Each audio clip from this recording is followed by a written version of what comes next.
Good afternoon. It's an honor to be among all of you dedicated professionals. I feel particularly comfortable being here in the George and Cynthia Mitchell Conference Center because, well, two reasons. One, my husband worked for Mr. Mitchell for 24 years, and he has extensively funded buildings and research in the Texas Medical Center, a great Texan, a great American. Pope Francis states that this culture consists of hidden euthanasia of the elderly through neglect and maltreatment. The social infrastructure pays up to a certain limit, he states, but discards the elderly when in fact they are the seat of the wisdom of the people. Due to my work in Harris Health for so many years, I've had the privilege to serve the underserved and the very indigent. And so that led our team, our group, to look at elder self-neglect. And so based on going into the homes on house calls and seeing patients, we put together this model which was published in 2007. It begins with neurodegenerative and mental health issues. Then we believe executive dysfunction sets in. There becomes an impairment in activities of daily living, both basic and instrumental. And then when you couple that with inadequate support services, maybe due to lack of capacity for self-care and self-protection, or because of extrinsic social issues like poverty, access, or lack of social support, that leads to self-neglect. We subsequently characterized a group of 100 self-neglecting elders thanks to support from the NCRR and Sid Stahl at the NIA. We are very gratified to see that current research is providing evidence-based support for our etiologic model. And as you can see, Dr. Dong, Schillerstam, Nyack, Burnett, Ernst have all published papers recently that lend support to our model. And we know this needs to be studied further, but we are pushing forward now with intervention studies. The AHRQ funded an R01, which was a double-blind randomized control study where we looked at adult protective service intervention and compared it to adult protective service intervention plus our team approach, which is comprehensive geriatric assessment. We enrolled 100 individuals. I'm very pleased to say that the self-neglectors in the treatment group showed statistically significant improvements in medical status assessments at 6 months.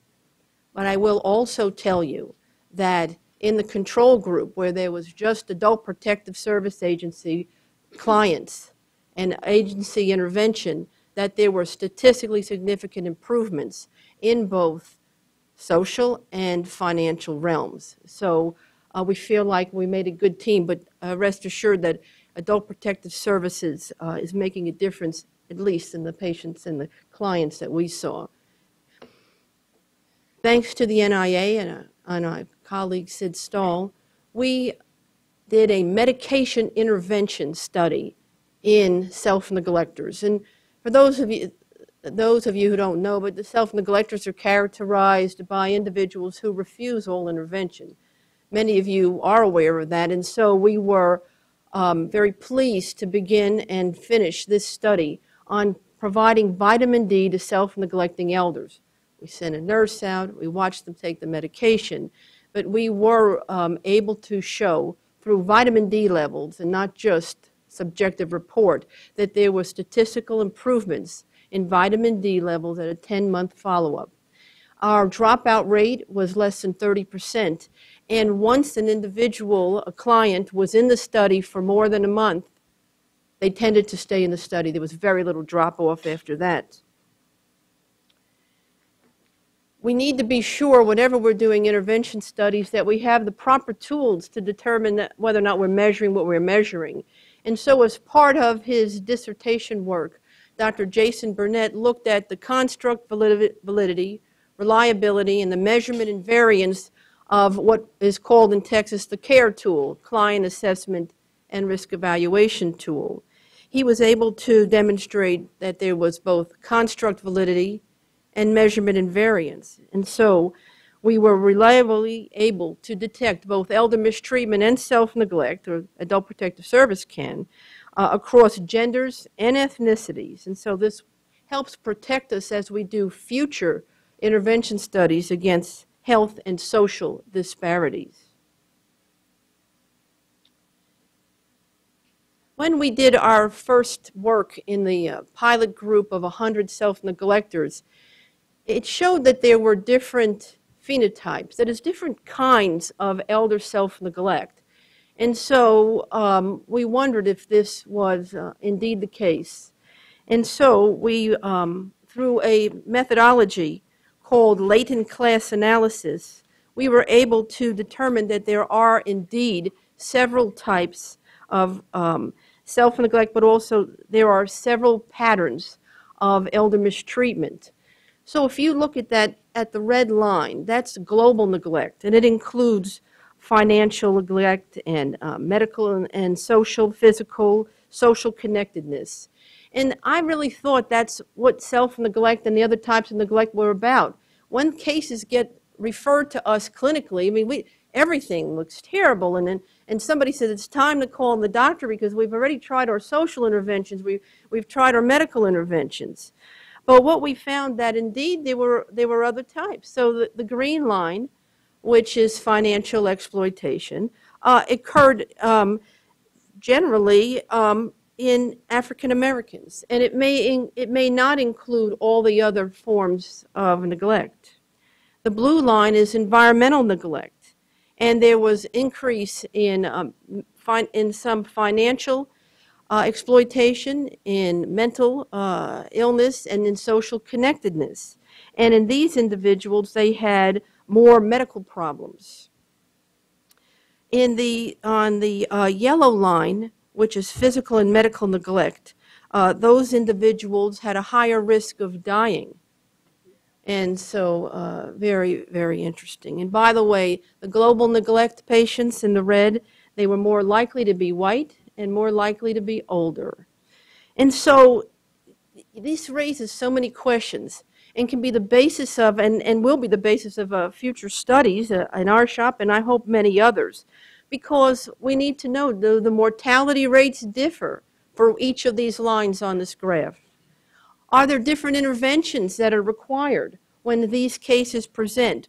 Or are really the yellow, blue, and green lines part of some trajectory that eventually leads to global neglect? And if we know where the trajectory begins, maybe we can intervene earlier rather than later. We did a nice study with a medical student from UT Southwestern, and they still do have a medical school, I think, up there in Dallas. And this young lady came and did this study looking at medication adherence. And although nationally the rates for medication non-adherence are anywhere between 50, maybe as high as 80% in the elderly population, we found them to be 90% for at least one medication in our self-neglecting group. Non-adherence was really an average of 3 medications, and those who were non-adherent had lower physical functions and a higher number of medications. And so this formed the basis for a project that we're very proud to be part of now that's funded by the ACL, and that is the SMILES project, Self-Management of Medication in Independent Living Elders Who Self-Neglect. So we're going to take the pilot data from our non-adherence study and use the same methodology that we use in our vitamin D study and send nurses out to help patients with medication adherence. And our intervention will be an evidence-based mapping approach to improving this self-management in older individuals. Lastly, we have been studying the self-neglect severity scale for several years. It took quite a few subjects to be able to do this study, but we have been able to show that this tool is indeed valid and reliable, and we are undergoing further testing because it'll be quite critical to our to future intervention studies. And so in summary, I believe that the model we published in 2007 has has detailed and been proven to demonstrate some of the etiologic factors in elder self-neglect. Although believed that you could not intervene well in elder self-neglect, our studies have shown that we can intervene. And I hope that this promotes more people in the field to try to tackle intervention studies in self-neglectors. And lastly, our latent class analysis data demonstrates different phenotypes, different types of elder self-neglect, and it will help guide future studies in intervention and mortality. I remain grateful to the Institute of Medicine for the ability to present here today, and all the agencies that have funded our work, including the NIJ, the NCRR, NIA, the Department of Justice, the ACL now. I remain indebted to Sid Stahl, M.T. Connolly, Harris Health, and especially the Adult Protective Services of Houston and of Texas for the privilege to work with their clients. Thank you.